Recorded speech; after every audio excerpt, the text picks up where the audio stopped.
Selamat datang di channel Raffi Andi. Semoga akal Anda terhibur.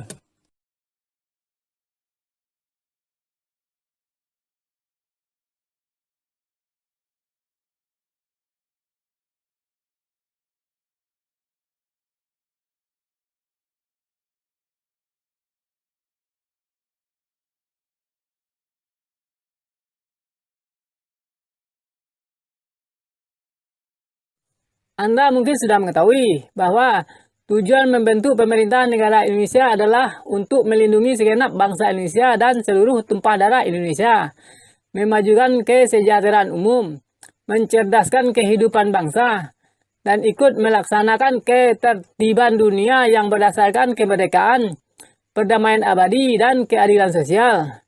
Itu tertulis pada alinea keempat dalam pembukaan Undang-Undang Dasar 1945.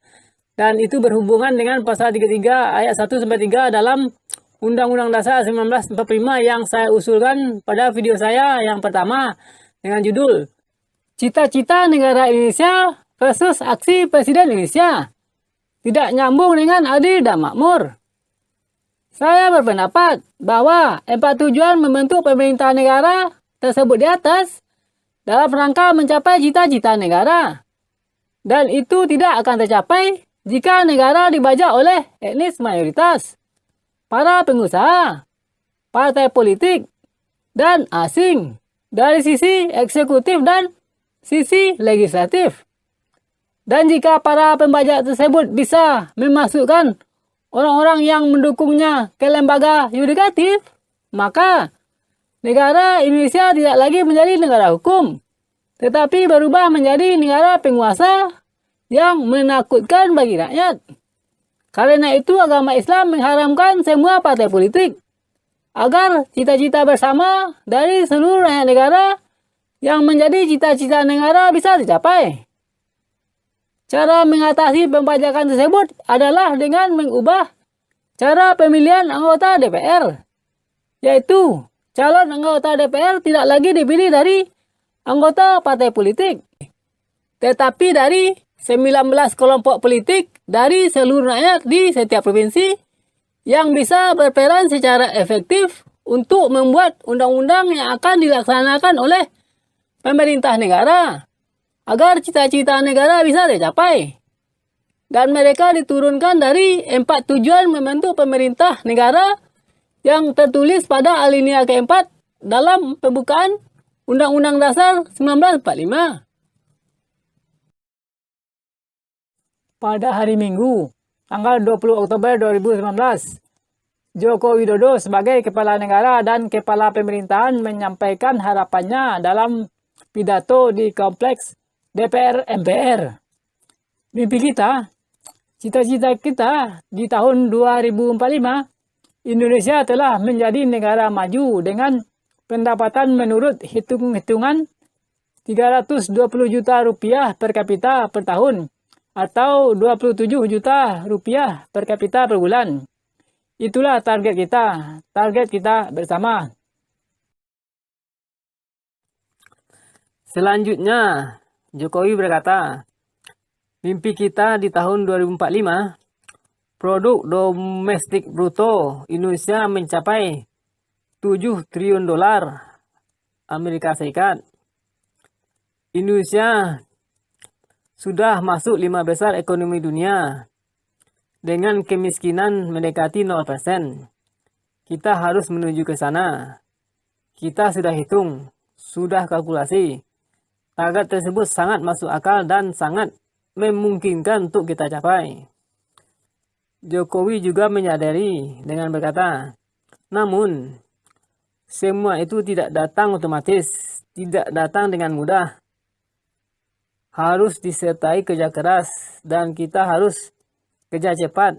Harus disertai kerja-kerja bangsa yang produktif. Presiden Joko Widodo belum menyadari bahwa pendapatan nasional per kapita terbagi dua, yaitu pendapatan nasional per kapita semu dan pendapatan nasional per kapita sebenarnya. Jika dilihat dari ontologi dalam ilmu filsafat, jika pendapatan nasional per kapita semu lebih besar daripada pendapatan nasional per kapita sebenarnya, maka selisihnya adalah kerugian negara atau pemerintah provinsi. Karena pengusaha swasta dan asing mengambil alih bidang usaha yang seharusnya untuk BUMN atau BUMD. Jika dilihat dari pasal 33 ayat 1-3 dalam Undang-Undang Dasar 1945.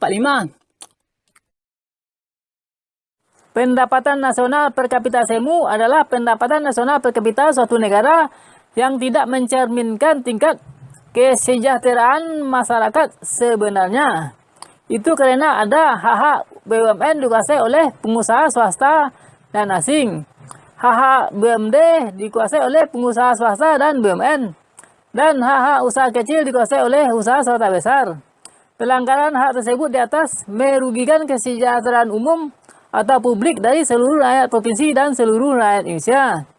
Itu terjadi mungkin karena Presiden dalam memahami Pasal 33 ayat 1-3 dalam Undang-Undang Dasar 1945 tidak menghubungkannya dengan alinea kedua atau alinea keempat dalam pembukaan Undang-Undang Dasar 1945 dan sila kelima dari Pancasila. Pendapatan nasional per kapita sebenarnya adalah pendapatan nasional per kapita suatu negara yang mencerminkan tingkat kesejahteraan masyarakat sebenarnya. Jika lihat dari definisi pemilik BUMN dan pemilik BUMD yang akan saya sebutkan dalam video ini. Sehingga tidak ada hak BUMN yang dikuasai oleh pengusaha swasta dan asing. Dan tidak ada hak BUMD yang dikuasai oleh pengusaha swasta dan BUMN. Dan juga tidak ada hak-hak usaha kecil yang dikuasai oleh usaha swasta besar. Pada hakikatnya, pendapatan BUMN adalah pendapatan bersama untuk seluruh rakyat Indonesia. Karena itu, pendapatan BUMN pantas untuk ditambahkan kepada pendapatan seluruh rakyat Indonesia dalam menghitung pendapatan nasional per kapita untuk seluruh rakyat Indonesia. Dan inilah yang dianggap sebagai pendapatan nasional per kapita sebenarnya.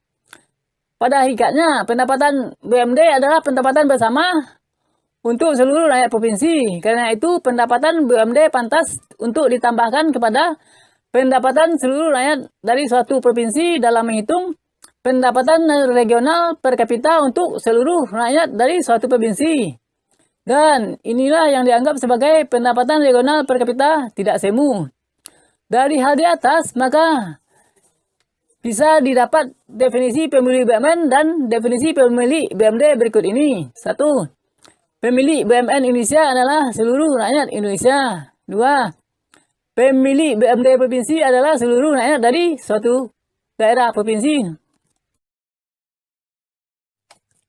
Pendapatan BUMD berguna untuk menciptakan kemakmuran di setiap provinsi. Sedangkan pendapatan BUMN berguna untuk menciptakan keadilan sosial bagi seluruh rakyat Indonesia. Dan itu dapat diwujudkan dengan melaksanakan pasal 33 ayat 1-3 dalam Undang-Undang Dasar 1945 yang saya usulkan berikut ini. 1. Perekonomian Indonesia disusun oleh pemerintah provinsi dan pemerintah negara berdasarkan atas azas kekeluargaan, dengan mendahulukan pendapatan bersama bagi seluruh rakyat provinsi dan seluruh rakyat Indonesia daripada pendapatan koperasi dan pribadi. 2. Bumi, air, dan kekayaan alam yang terkandung di dalamnya dikuasai oleh negara dan digunakan oleh BUMD provinsi untuk memakmurkan seluruh rakyat provinsi. 3. Cabang-cabang produksi yang penting bagi perekonomian negara dan yang menguasai hajat hidup orang banyak harus dimonopoli oleh BUMN untuk menimbulkan rasa adil dan meningkatkan pendapatan per kapita sebenarnya bagi seluruh rakyat Indonesia.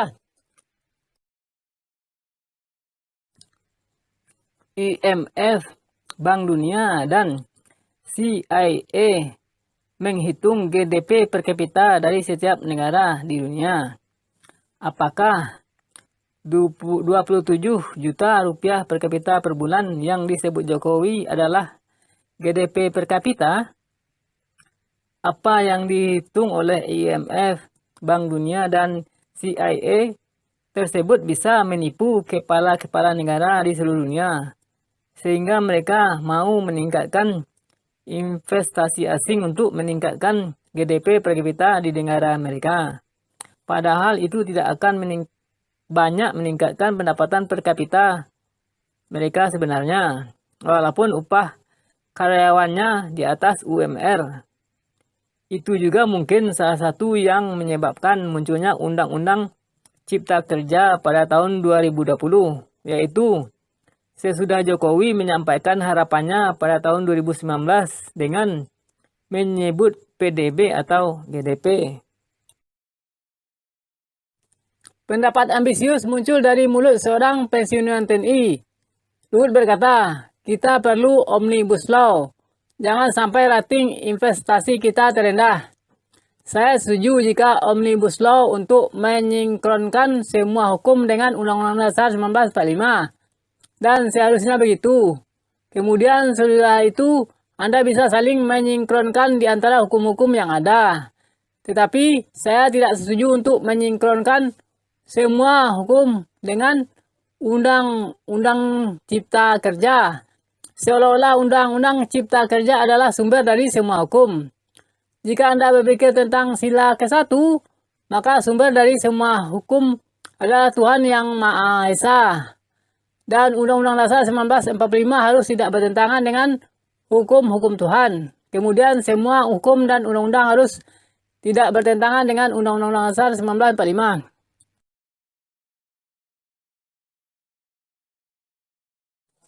Jika semangat undang-undang adalah menciptakan lapangan kerja, maka mungkin saja apapun yang menciptakan lapangan kerja akan dibolehkan. Itu hampir terjadi ketika Kepala BKPM berencana memberi izin kepada investor asing untuk membangun pabrik yang memproduksi minuman beralkohol, tetapi ditolak oleh para ulama Islam dan MUI. Jika semangat undang-undang adalah menciptakan lapangan kerja, maka mungkin saja bidang-bidang usaha yang seharusnya hanya untuk BUMN atau BUMD akan dibolehkan juga untuk pengusaha swasta dan asing. Dan itu merupakan pengkhianatan terhadap alinea keempat dalam pembukaan Undang-Undang Dasar 1945, Pasal 3 ayat 1-3 dalam Undang-Undang Dasar 1945 dan sila kelima dari Pancasila.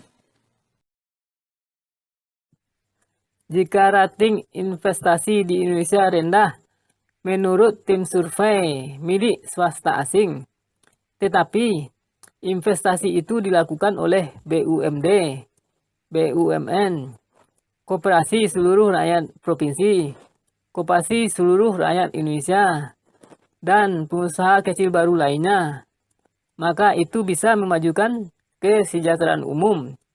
Karena investasi tersebut meningkatkan pendapatan regional per kapita setiap provinsi dan pendapatan nasional per kapita sebenarnya.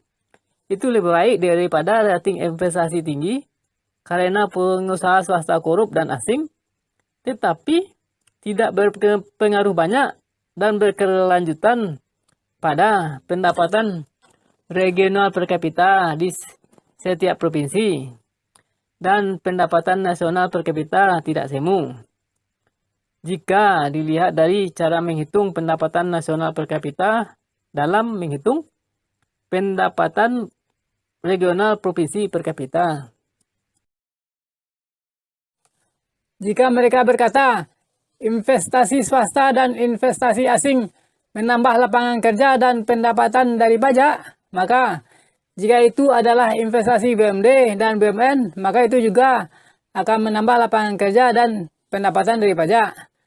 Jika mereka berkata BUMD dan BUMN tidak punya uang, maka sejak dulu 1945 mesin uang atau sumber pendapatan rutin untuk BUMD dan BUMN jangan diizinkan untuk pengusaha swasta dan asing. Misalnya, ada pengusaha swasta yang menjadi calon presiden memiliki HGU sampai ratusan ribu hektar. Padahal itu bisa menjadi sumber pendapatan rutin untuk BUMD. Industri alat transportasi yang penting bagi perekonomian negara, tetapi BUMN belum mengusahakannya dan masih dikuasai oleh swasta. Dan ada juga perusahaan dari industri dasar yang seharusnya menjadi BUMD atau BUMN, tetapi masih dikuasai oleh pengusaha swasta atau private.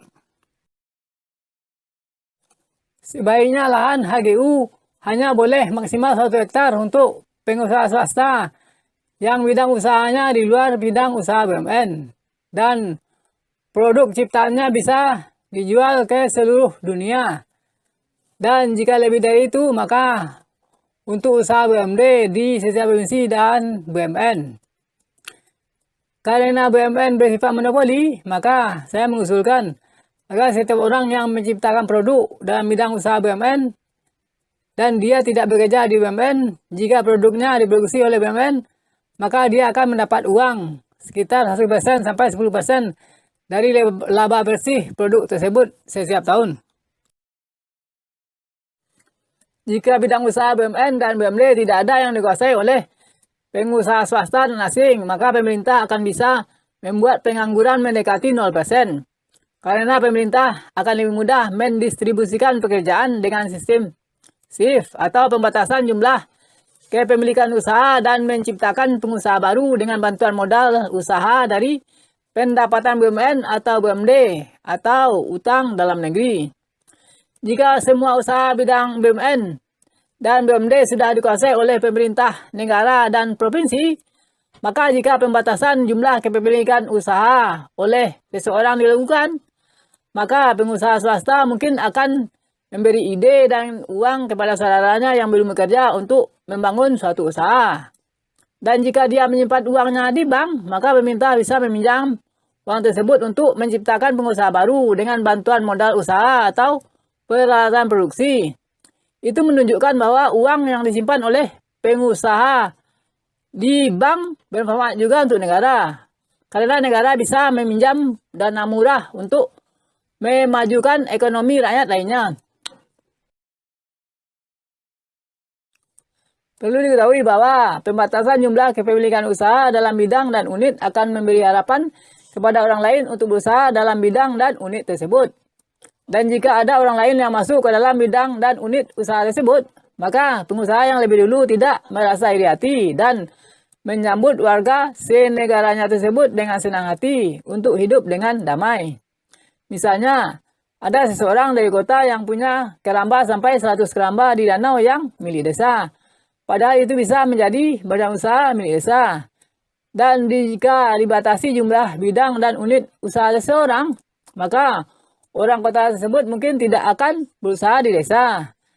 Dan jika satu unit keramba untuk satu keluarga, maka itu akan memberi harapan kepada keluarga yang lain. Negara seharusnya berfungsi sebagai pendistribusi pendapatan dengan membuat undang-undangnya, kemudian dilaksanakan oleh pemerintah negara, dan begitu juga pemerintah provinsi. Negara bisa bertindak sebagai pendistribusi pendapatan dari BUMN. Misalnya, jika ada pembuatan baju atau sepatu untuk pegawai BUMN, maka pembuatannya bisa dibagikan kepada banyak pengrajin, di mana BUMN tersebut berada, dan bukan hanya diberikan kepada satu pengrajin. Jika hasil kerja dari pengrajin berbeda-beda, maka disitulah diperlukan pembinaan oleh Depnaker dan Departemen Perindustrian. Contoh lainnya adalah ketika pengrajin dari usaha kecil tidak mendapat jatah untuk membeli baja dari Krakatau Steel karena telah habis diborong oleh pengusaha menengah dan besar. Padahal jika setiap pengusaha yang butuh baja punya jatah pembelian, maka pada waktu itu BUMN telah berperan dalam mendistribusikan pendapatan. Agama Islam mengajarkan kadar rezeki, seperti pada surat Al-Ankabut ayat 62 berikut ini. Allah melapangkan rezeki untuk siapapun yang dia kehendaki di antara hamba-hambanya dan mengadarkan untuk hamba-hambanya. Sesungguhnya Allah Maha mengetahui segala sesuatu.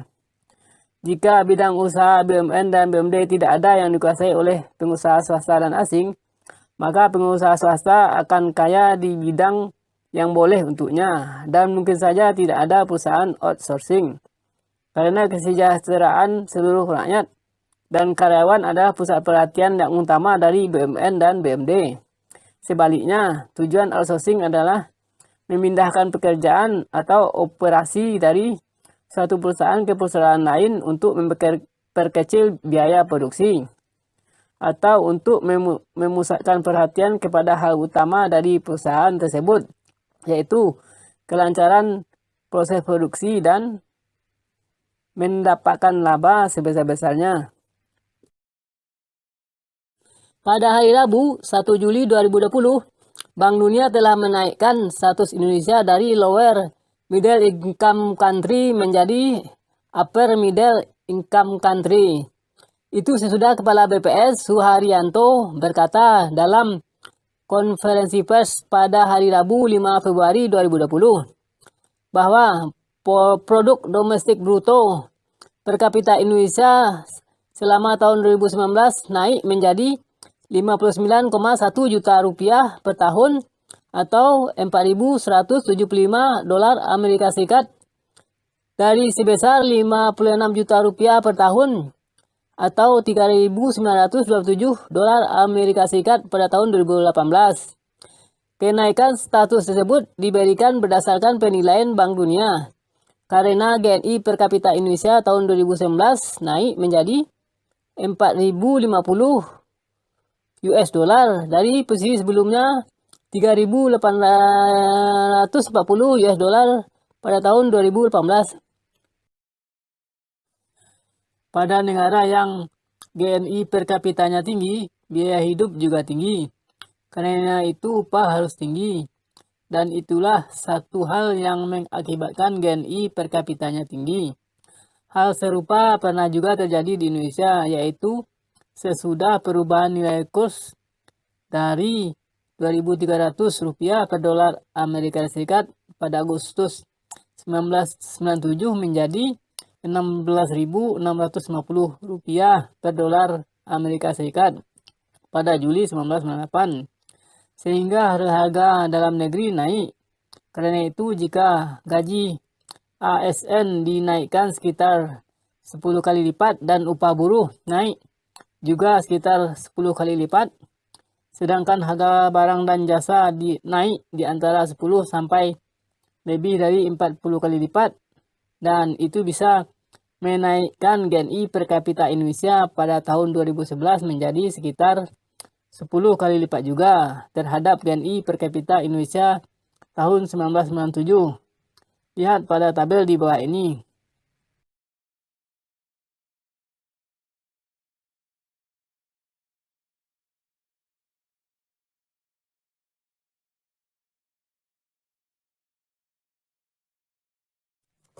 Pada tahun 1997, dengan kurs tengah dolar Amerika sebesar Rp4.680,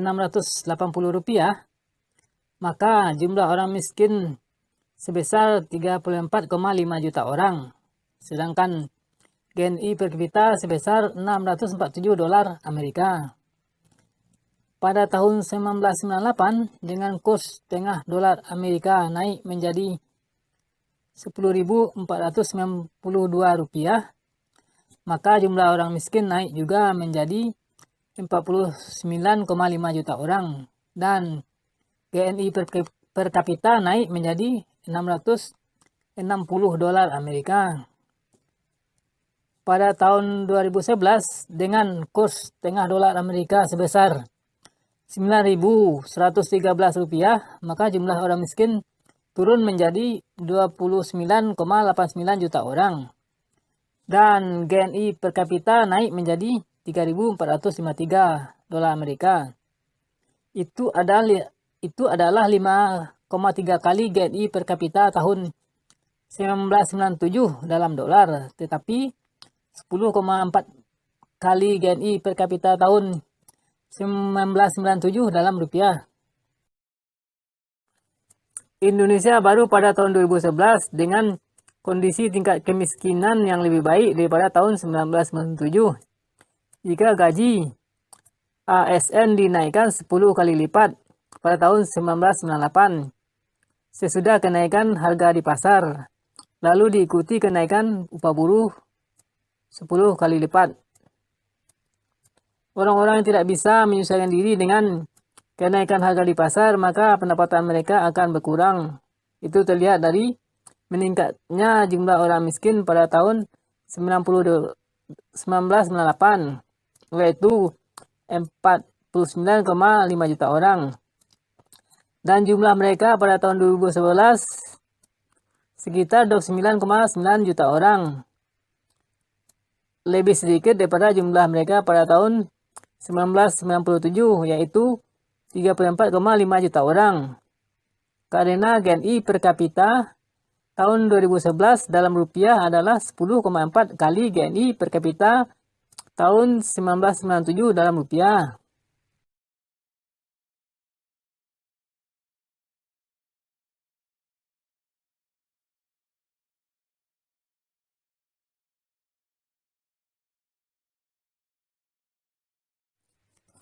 Bank Dunia pernah mengakui bahwa GNI per kapita tidak sepenuhnya mencerminkan tingkat kesejahteraan masyarakat dari satu negara, tetapi bisa merupakan indikator yang penting dan berguna yang terkait dengan indikator kualitas kehidupan lainnya.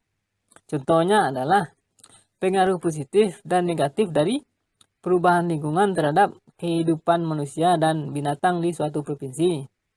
Sedangkan yang menikmati keuntungan besar dan berkelanjutan dari perubahan itu adalah pengusaha swasta, private, dalam negeri dan asing yang berusaha di bidang perkebunan, pertambangan, jalan tol, dan pabrik.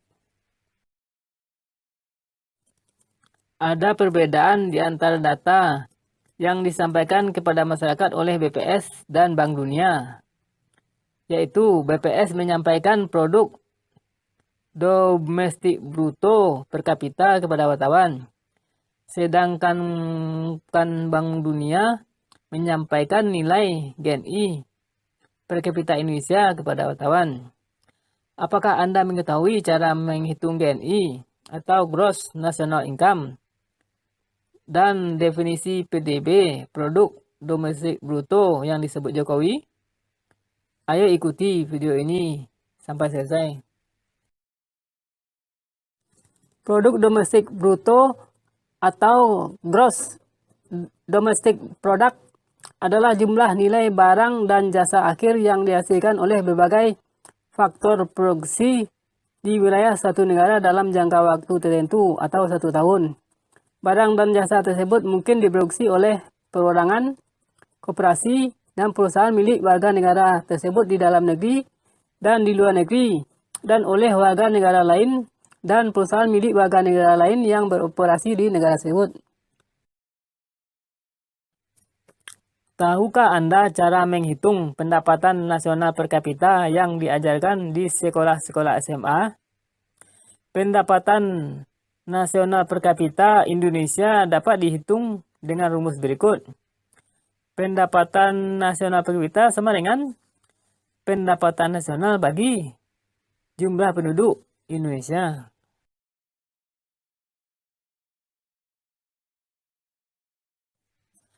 Pendapatan nasional dapat dicari dari GDP seperti pada gambar berikut.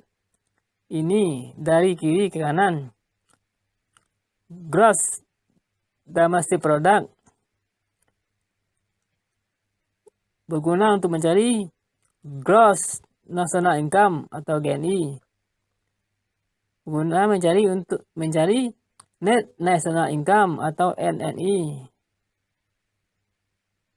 Dan dari NNI didapat national income atau pendapatan nasional. GDP sama dengan PDB. GNP sama dengan GNI. GNI atau Gross National Income atau pendapatan nasional bruto adalah jumlah barang dan jasa yang dihasilkan oleh faktor-faktor produksi milik warga suatu negara yang tinggal di dalam negeri dan di luar negeri. Gross National Income sama dengan GDP tambah pendapatan neto terhadap luar negeri atas faktor produksi, yaitu selisih antara pendapatan yang diperoleh dari faktor produksi milik warga negara Indonesia di luar negeri dengan pendapatan yang diperoleh dari faktor produksi milik warga negara asing di Indonesia. Atau dengan makna yang saya sebut berikut ini. Gross National Income sama dengan GDP tambah kurung buka pendapatan warga negara Indonesia yang bekerja di luar negeri dan keuntungan perusahaan milik warga negara Indonesia yang beroperasi di luar negeri, kurang pendapatan warga negara asing yang bekerja di Indonesia dan keuntungan perusahaan milik warga negara asing yang beroperasi di Indonesia, kurung tutup. Net National Income atau pendapatan nasional neto adalah GNI dikurangi penyusutan dari barang-barang modal dalam proses produksi. Y. National Income atau pendapatan nasional adalah NNI dikurangi pajak tidak langsung seperti pajak pertambahan nilai, pajak penjualan, bea impor, dan cukai. Contoh penjelasan di atas seperti tabel di bawah ini dalam miliar rupiah pada harga berlaku. Judul item GDP, Net Factor Income from the Rest of World, GNI, dan Y sebagai pendapatan nasional. Pada tahun 1997, GDP sebesar 624 triliun 337,1 miliar rupiah. GNI sebesar 604 triliun 689,7 miliar rupiah. Selisih dari GDP dan GNI sebesar min 15 triliun 647,4 miliar rupiah adalah net factor income from the rest of world, yaitu pada pendapatan nasional sebesar 535 triliun 644,1 miliar rupiah. Pada tahun 2019, GDP sebesar 15.833 triliun 943,4 miliar rupiah. GNI sebesar 15.360 triliun 252,2 miliar rupiah. Selisih dari GDP dan GNI sebesar min 473 triliun 691,2 miliar rupiah adalah net factor income from the rest of world, yaitu pada pendapatan nasional sebesar 11.468 triliun 505,2 miliar rupiah. Sumber data BPS. NFIFRW adalah net factor income from the rest of world. Tanda minus menunjukkan jumlah pendapatan seluruh orang asing dan perusahaan asing di Indonesia lebih besar dari jumlah pendapatan seluruh TKI dan perusahaan Indonesia di luar negeri, yaitu selisihnya 19 triliun 647,4 miliar rupiah pada tahun 1997 dan 473 triliun 691,25 miliar rupiah pada tahun 2019.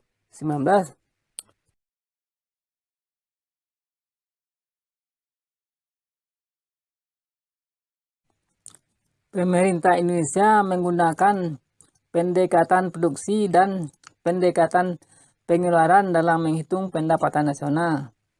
Sedangkan pendekatan pendapatan hampir tidak pernah digunakan oleh Badan Pusat Statistik. Negara yang menggunakan pendekatan pengeluaran dan pendekatan pendapatan dalam menghitung pendapatan nasional adalah Amerika Serikat. GDP bisa dihitung dari pendekatan pengeluaran, yaitu dengan rumus matematika yang berikut ini. GDP sama dengan C tambah G tambah I tambah kurung buka X kurang M kurung tutup. GDP sama dengan Gross Domestic Product atau Produk Domestik Bruto PDB. C sama dengan Consumption, yaitu pengeluaran konsumsi oleh seluruh warga negara Indonesia di dalam negeri dan di luar negeri. G sama dengan Government Expenditure, yaitu pengelolaan pemerintah baik untuk konsumsi maupun investasi. I sama dengan investment, yaitu pengeluaran investasi oleh BUMN, BUMD, Koperasi Seluruh Rakyat Indonesia, Koperasi Seluruh Rakyat Provinsi, perusahaan milik swasta lama atau baru, usaha perorangan lama atau baru, dan perusahaan milik asing pada usaha tertentu. X sama dengan ekspor, yaitu pengeluaran ekspor untuk pembelian barang dan jasa ekspor oleh masyarakat luar negeri. M sama dengan impor, yaitu pengeluaran impor untuk pembelian barang dan jasa impor oleh masyarakat dalam negeri. Perlu diketahui bahwa yang disebut dengan perusahaan milik swasta lama atau baru dalam komponen I di atas adalah perusahaan yang tidak dari hasil korupsi, yaitu perusahaan yang tidak berusaha di bidang usaha yang seharusnya untuk BUMN dan BUMD. Jokowi optimis bahwa tahun 2045 Indonesia akan mencapai GDP sebesar 7 triliun dolar Amerika dengan pendapatan per kapita sekitar 320 juta rupiah per tahun atau sebesar 27 juta rupiah per kapita per bulan. Aksi Jokowi untuk mewujudkan harapannya tersebut terlihat dari munculnya Undang-Undang Cipta Kerja yang memudahkan pengusaha swasta dalam negeri dan asing untuk berinvestasi di setiap provinsi di Indonesia. Jokowi mungkin mengira bahwa jika investasi asing dan investasi swasta besar meningkat, maka pendapatan per kapita di setiap provinsi dan seluruh Indonesia akan meningkat sampai makmur. Padahal tidak akan begitu kenyataannya jika dilihat dari rumus mencari pendapatan nasional per kapita. Kenaikan investasi swasta besar korup dalam negeri dan investasi asing akan meningkatkan pendapatan per kapita dari keluarga pengusaha swasta besar korup dalam negeri dan pengusaha asing tersebut. Dan jika mereka berinvestasi di cabang-cabang produksi yang seharusnya untuk BUMN dan BUMD, maka akibatnya menurunkan pendapatan per kapita dari seluruh rakyat provinsi dan seluruh rakyat Indonesia. Perlu diketahui bahwa Jokowi pernah berkata di dalam siaran TV, pengusaha swasta itu pahlawan pengangguran. Dan mungkin karena itu Jokowi bersemangat untuk meningkatkan investasi dari pengusaha swasta besar korup dan asing. Padahal komponen I dalam rumus menghitung GDP di atas bukan hanya investasi dari perusahaan swasta besar dan perusahaan asing, tetapi juga pengeluaran investasi oleh BUMN, BUMD, Koperasi Seluruh Rakyat Indonesia, Koperasi Seluruh Rakyat Provinsi, dan usaha milik perorangan lama dan baru. Jika Jokowi ingin meningkatkan pendapatan per kapita sebenarnya bagi seluruh rakyat Indonesia, maka Jokowi harus meningkatkan investasi dari BUMD provinsi, membuat BUMN baru, Koperasi Seluruh Rakyat Indonesia, Koperasi Seluruh Rakyat Provinsi, pengusaha kecil baru, pengusaha mikro baru, atau mengubah perusahaan tambang dan perkebunan milik swasta dalam negeri dan asing menjadi BUMD provinsi, mengubah beberapa perusahaan swasta dalam negeri menjadi BUMN, mengurangi gaji komisaris dan direksi di setiap BUMN di Indonesia, dan mengurangi pertumbuhan penduduk. Jika Jokowi sebagai presiden tidak bisa melakukan semuanya, maka ingatlah kata-kata dari Cinta Laura yang berikut ini. Jika Presiden Jokowi melihat kepada pengusaha swasta besar, maka sebagian mereka adalah politikus juga dan petinggi partai politik. Sehingga mereka bisa saja mengubah pasal 3 Undang-Undang Dasar 1945 untuk kepentingannya dan merugikan seluruh rakyat dari seluruh provinsi di Indonesia. Perbuatan mengubah pasal 3 Undang-Undang Dasar 1945 untuk kepentingan komunitasnya sendiri adalah perbuatan korup. Jika dilihat dari arti korup dalam Indonesian Dictionary. Jika kita melihat dari agama Islam, maka perbuatan mengubah pasal 33 Undang-Undang Dasar 1945 untuk kepentingan komunitasnya sendiri adalah perbuatan jahat karena merusakkan tujuan pembuatan Undang-Undang Dasar 1945, yaitu untuk kepentingan umum atau kepentingan seluruh rakyat Indonesia. Presiden Jokowi bisa mengusulkan untuk membatalkan perbuatan korup dan jahat tersebut agar negara Indonesia bisa menuju ke arah rakyat adil dan makmur. Alasan yang sering saya dengar di TV sejak dulu adalah monopoli oleh BUMN akan menyebabkan harga yang tinggi dan pelayanan yang jelek. Karena itu perlu swasta menjadi pesaing BUMN. Padahal harga tinggi dari BUMN bisa diturunkan oleh pemerintah sesudah melihat harga pokok produksi. Dan begitu juga pelayanan yang jelek bisa ditingkatkan dengan penetapan standar dan pelatihan-pelatihan. Saya juga pernah mendengar di TV bahwa harga listrik dan minyak yang diproduksi oleh swasta lebih mahal daripada harga listrik dan minyak yang diproduksi oleh BUMN. Itu menunjukkan bahwa swasta menetapkan harga rendah untuk sementara. Kemudian mereka akan menyesuaikan dengan harga pokok penjualan. Saya menghargai pendapat Anda. Jika Anda tidak setuju investasi asing pada bidang yang seharusnya menjadi bidang usaha BUMN atau BUMD. Karena semua teknologi bisa pemuda Indonesia kuasai jika pemerintah Indonesia punya rencana tentang rangkaian penguasaannya. Dan jangan sampai terjadi ada investasi asing pada usaha yang BUMD dan BUMN sudah mempunyai teknologinya atau bisa menguasai teknologi produksinya. Misalnya pada industri semen, batu bara, baja, dan industri lainnya. Luhut sebagai Menko Maritim dan Investasi pernah berkata di TV bahwa Mr. X pernah minta saham kepadanya untuk ketua masyarakat adat di Papua. Mr. X tersebut mungkin dapat info bahwa Luhut bagi saham. Karena itu dia mencoba minta saham tersebut kepada Luhut. Jika ada tradisi bagi-bagi saham untuk investasi asing yang masuk ke industri yang seharusnya menjadi bidang usaha BUMN atau BUMD, maka waktu itu telah terjadi pengkhianatan terhadap negara dan pemerintah provinsi. Dan akibatnya merugikan BUMN atau BUMD dan ekonomi seluruh rakyat provinsi atau seluruh Indonesia. Perlu diketahui bahwa menurut berita di TV, setiap orang asing berinvestasi ke Cina harus menguraikan cara kerja dari produksi suatu barang atau jasa mereka ke pemerintah Cina agar terjadi alih teknologi.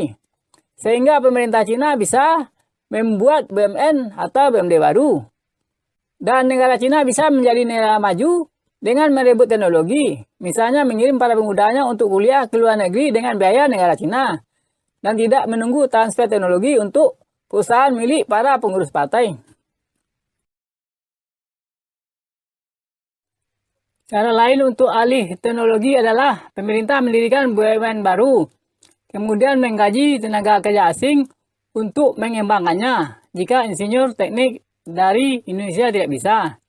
Coba pikirkan, Muldoko saja yang pensiun dari TNI tahun 2015 masih bisa mendirikan perusahaan bus listrik pada tahun 2017. Jika Muldoko bisa mendirikan perusahaan bus listrik, tetapi BUMN tidak bisa mendirikan perusahaan di bidang transportasi darat, padahal bidang transportasi termasuk dalam pasal 3 ayat 2 Undang-Undang Dasar 1945 sebelum diamandemen, maka telah terjadi perbuatan korup jika dilihat dari kamus Indonesian Dictionary. Untuk apa ada ITB dan universitas jika pemerintah mengandalkan asing dalam mengolah sumber daya alam? Jika alumni ITB dan universitas banyak yang tidak bisa, maka mungkin karena dosennya tidak berpikir radikal atau pemerintah kurang usahanya dalam mengembangkan kemampuan teknik dari seluruh fakultas teknik di Indonesia. Karena pemerintah tidak punya uang. Saya pernah membaca berita di internet, ada usaha milik dari investor asing di Indonesia yang hampir mematikan usaha milik BUMN yang seharusnya BUMD. Ingatlah tagline dari suatu fakultas teknik ini, Asing bisa, Indonesia bisa. Ada juga investasi asing yang bisa merusak budaya suatu masyarakat. Misalnya, investasi hotel dari negara asing di suatu provinsi yang mementingkan kehidupan di akhirat. Di 12 negara Eropa, pelacuran adalah legal. Di Belanda, pelacur dipajang di dalam etalase toko agar bisa dilihat oleh pemakainya. Di beberapa negara Eropa, mungkin hal biasa jika suatu pasangan berhubungan seks di hotel. Padahal, di kebanyakan provinsi Indonesia harus memperlihatkan surat nikah jika yang masuk hotel berpasangan. Jika orang asing dibolehkan mengusahakan hotel di setiap wilayah provinsi di Indonesia, karena pemerintah tidak mampu mengelola negara untuk menuju rakyat adil dan makmur, maka pada masa yang akan datang, jika ada petugas hotel milik asing yang menanyakan surat nikah, jika yang masuk hotel berpasangan, maka mungkin saja dia akan disebut intoleran, radikal, dan tidak mengerti kearifan asing. Hal itu mengingatkan saya kepada pernyataan Bahlil yang Menteri Investasi di suatu TV swasta yang berbunyi, produksi alkohol adalah kearifan lokal di beberapa provinsi di Indonesia. Di pihak lain, seorang polisi dan tidak preman pernah berkata di TV, minum alkohol adalah penyakit masyarakat dan akar dari kejahatan.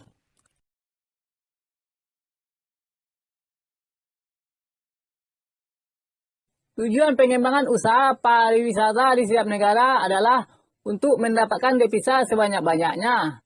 Sedangkan tujuan penyerahan pengelolaan jalan tol, bandara, hotel, rumah sakit, dan pasar online nasional kepada asing oleh pemerintah Indonesia bisa mengurangi devisa sebanyak-banyaknya. Itu karena uang rupiah yang didapatkan oleh pengusaha asing dari usaha tersebut akan mereka ubah menjadi uang dolar untuk kepentingan mereka.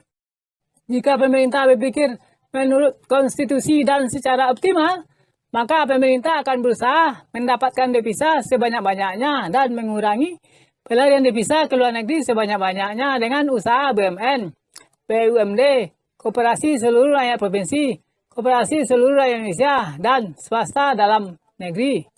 Lalu diketahui bahwa guna devisa atau mata uang asing adalah untuk membayar utang negara, membiayai impor, dan mengendalikan nilai kurs rupiah oleh pemerintah atau Bank Indonesia. Pendapatan pabrik semen milik perusahaan Cina di Papua dan pendapatan pabrik baja milik perusahaan China di Sulawesi Tengah tidak akan ditambahkan kepada pendapatan per kapita seluruh rakyat Indonesia dan kepada pendapatan per kapita regional Provinsi Papua dan Sulawesi Tengah. Karena pendapatan tersebut adalah pendapatan untuk perusahaan Cina.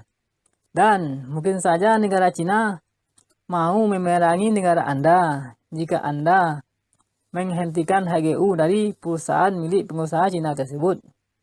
Perlu diketahui bahwa pada tanggal 23 September 2021, pemerintah negara Cina pernah mengirim 24 pesawat tempur ke zona pertahanan udara Taiwan sebagai tanggapan penolakan terhadap kesepakatan perdagangan yang dilakukan oleh negara Taiwan.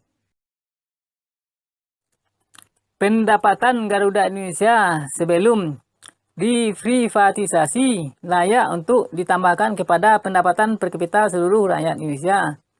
Karena pendapatan Garuda Indonesia adalah pendapatan seluruh rakyat Indonesia jika dilihat dari definisi BUMN di atas. Tetapi pendapatan Lion Air yang sekitar 3 triliun rupiah sampai 4 triliun rupiah per bulan pada tahun 2019 tidak layak untuk ditambahkan kepada pendapatan per kapita seluruh rakyat Indonesia. Karena pendapatan Lion Air tersebut adalah pendapatan milik Garuda Indonesia yang berubah menjadi milik Lion Air. Dengan kata lain, pendapatan Lion Air adalah pengurang untuk pendapatan per kapita sebenarnya dari seluruh warga negara Indonesia karena perubahan undang-undang. Cara menghitung pendapatan nasional dari pendekatan pendapatan dapat dilihat dari Definisi pendapatan nasional berikut ini. Pendapatan nasional adalah jumlah seluruh pendapatan yang diterima oleh pemilik faktor produksi dalam mewujudkan barang dan jasa di suatu negara. Misalnya, sewa tanah dan harta tetap lainnya, upah atau gaji, bunga dari tabungan di bank, dividen dari memiliki saham perusahaan swasta yang listing di pasar modal tertutup, dan keuntungan BUMN, BUMD, Koperasi Seluruh Rakyat Indonesia, Koperasi Seluruh Rakyat Provinsi, keuntungan perusahaan swasta, dan keuntungan usaha perorangan. Definisi pendapatan nasional tersebut secara matematis dapat dirumuskan sebagai berikut. Y sama dengan R tambah W tambah I tambah P. Y sama dengan national income atau pendapatan nasional. R sama dengan rent atau sewa untuk tanah dan harta tetap lainnya milik orang Indonesia di Indonesia dan luar negeri. W sama dengan wage atau upah dan gaji untuk orang Indonesia yang bekerja di Indonesia dan luar negeri. I sama dengan interest atau bunga dari tabungan uang, dan dividen dari memiliki saham perusahaan swasta yang listing di pasar modal tertutup. P sama dengan profit atau keuntungan dari BUMN, BUMD, Koperasi Seluruh Rakyat Indonesia, Koperasi Seluruh Rakyat Provinsi, laba dari perusahaan swasta, dan laba dari usaha perorangan milik orang Indonesia yang beroperasi di Indonesia dan luar negeri. Hasil yang diperoleh melalui pendekatan pendapatan akan sama dengan hasil yang diperoleh melalui pendekatan produksi. Maka itu berarti pendapatan warga negara asing yang bekerja di Indonesia dan keuntungan perusahaan milik warga negara asing yang beroperasi di Indonesia tidak termasuk pendapatan nasional Indonesia. Jika meniru dari cara menghitung pendapatan nasional di atas, maka dalam menghitung pendapatan regional provinsi juga tidak boleh memasukkan pendapatan perusahaan swasta dari luar provinsi dan pendapatan perusahaan asing yang didapat dari berusaha di suatu provinsi, sehingga pendapatan dari perusahaan swasta dan asing di suatu provinsi tidak akan berpengaruh pada pendapatan per kapita di suatu provinsi, dan begitu juga kenaikannya.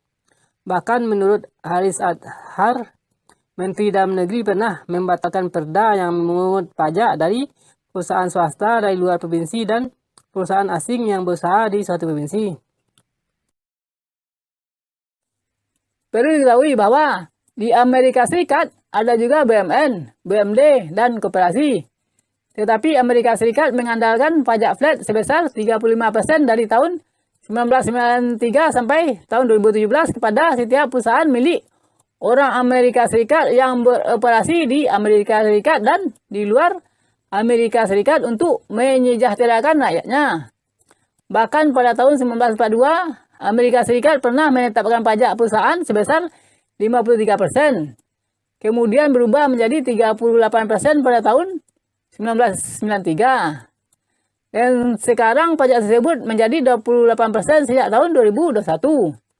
Selain itu, pemerintah negara bagian atau pemerintah provinsi juga memungut pajak kepada setiap perusahaan yang beroperasi di wilayahnya, yaitu di antara 1% sampai 9,9% pada setiap negara bagian.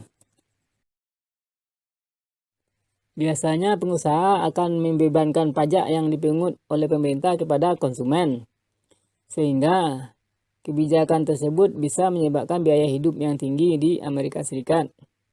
Jika seluruh rakyat Amerika Serikat mempunyai pendapatan bersama dari BUMN dan BUMD, atau jika cabang-cabang produksi yang penting bagi perekonomian negara Amerika Serikat dikuasai oleh BUMN di Amerika Serikat, sedangkan perusahaan perkebunan dan tambang dikuasai oleh BUMD Amerika Serikat, maka pemerintah Amerika Serikat mungkin bisa menurunkan tingkat pajak kepada setiap perusahaan swasta di Amerika Serikat, sehingga biaya hidup bisa lebih rendah di Amerika Serikat. Cara menghitung pendapatan regional dengan meniru Cara menghitung pendapatan nasional adalah PDRB, Produk Domestik Regional Bruto, berguna untuk mencari pendapatan regional bruto.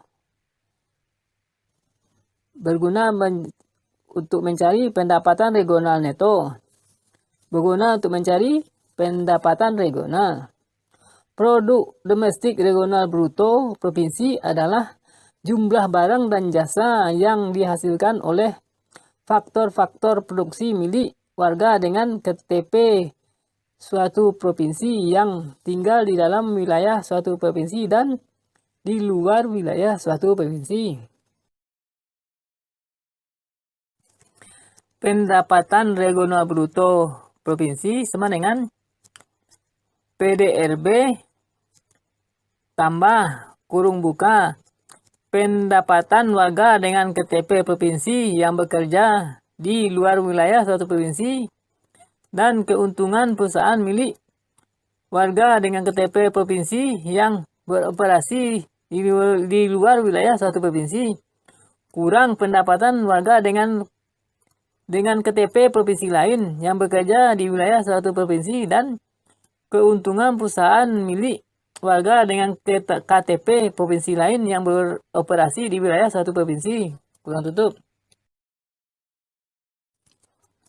Pendapatan regional neto provinsi adalah pendapatan regional bruto dikurangi penyusutan dari barang-barang modal dalam proses produksi.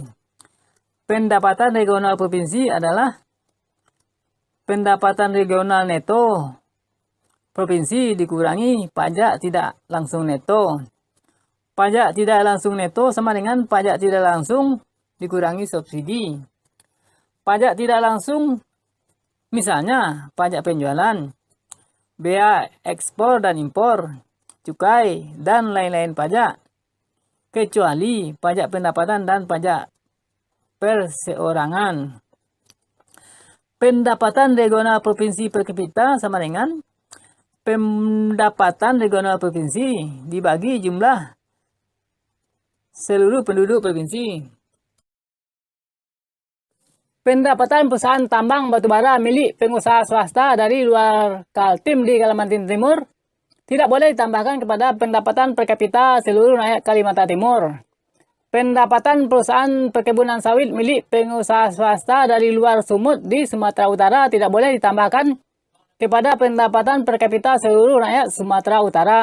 Dan pendapatan perusahaan tambang emas milik pengusaha swasta dari luar NTT di Nusa Tenggara Timur tidak boleh ditambahkan kepada pendapatan per kapita seluruh rakyat Nusa Tenggara Timur. Jika kita melihat kepada definisi pemilik BUMD dan cara menghitung pendapatan regional provinsi per kapita di atas. Jika pemerintah negara dan pemerintah provinsi menyadari hal di atas, maka biasanya orang asing atau pengusaha swasta dari luar provinsi akan mencari politikus lokal dan memasukkan namanya sebagai pemilik saham perusahaan untuk menjalankan usahanya di suatu daerah provinsi, agar usaha trustnya tersebut tidak diketahui sebagai milik asing atau pengusaha swasta dari luar provinsi, atau agar diberi hak istimewa oleh pemerintah.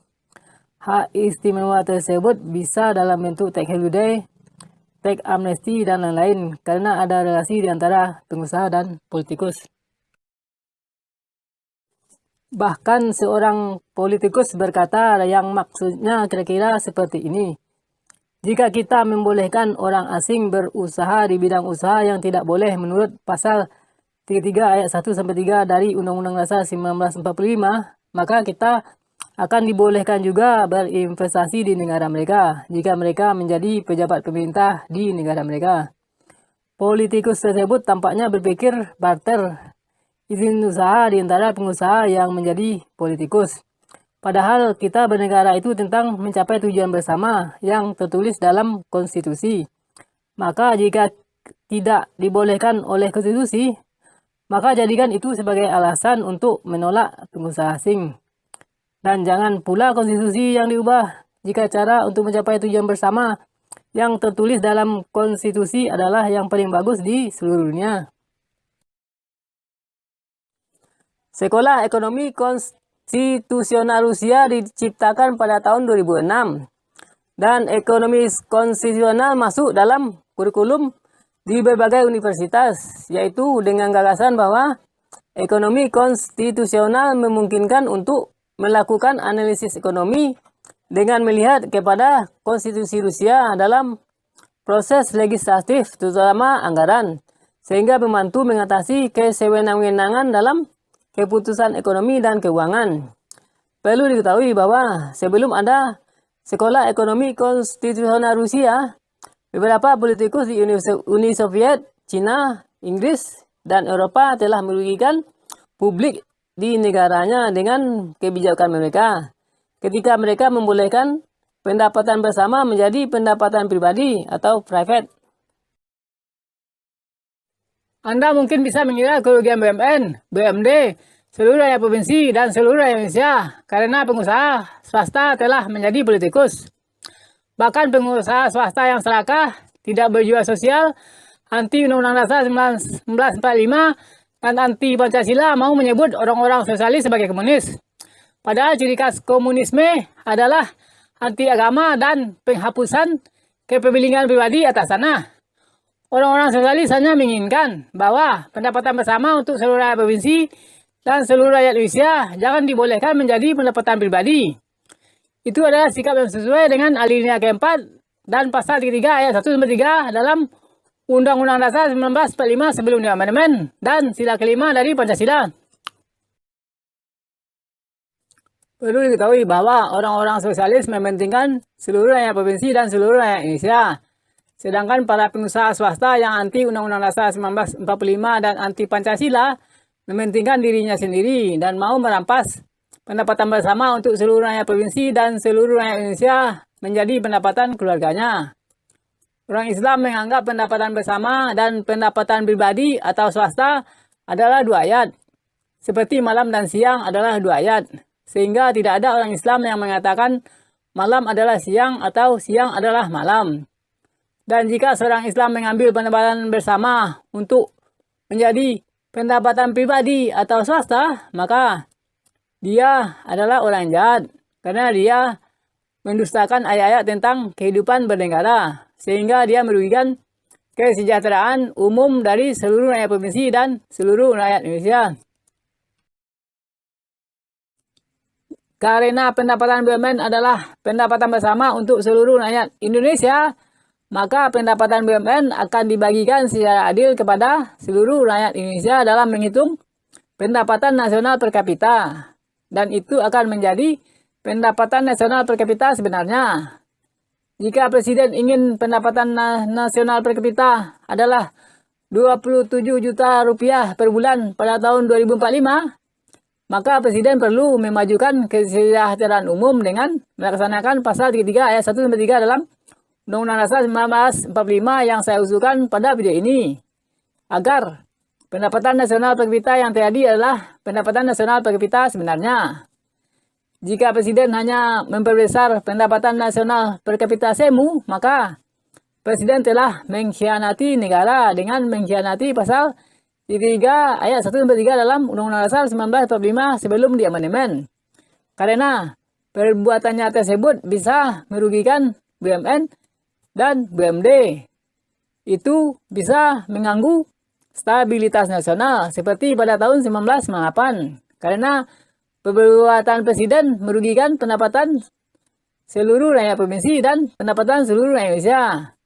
Dan itu berarti Presiden boleh diberhentikan dari jabatannya menurut pasal 7A dalam Undang-Undang Dasar 1945 sesudah diamandemen oleh anggota DPR.